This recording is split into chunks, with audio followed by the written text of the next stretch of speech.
আজকে পাতলা খিচুড়ির সাথে ডাইলে চালের সাথে হয়ে যাবে চাপা শুটকি ভর্তা।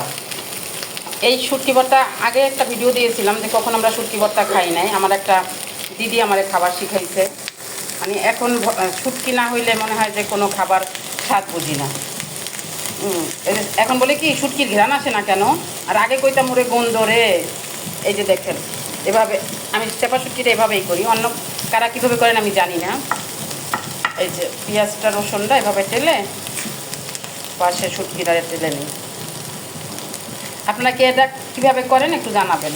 আর আমরা বরিশালেরা না এভাবে শিখছি, এভাবে দু এক সময় ইউটিউবে দেখি, দু এক সময় দু একটা ফ্রেন্ডরা ছাড়ে ভিডিও, ওটা দেখে শিখি।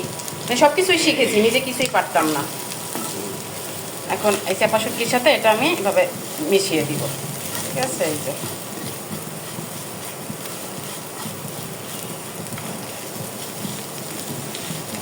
আমার মনে হয় 1000-এর ভিতরে 999 মানুষ এই শুটকি পছন্দ করেন আমার জানা মতে।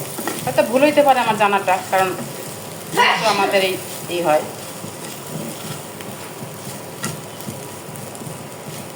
এটা হইলো প্রথম পর্যায়ে, ফিনিশিংটা আপনাদের আবার দেখিয়ে দিব।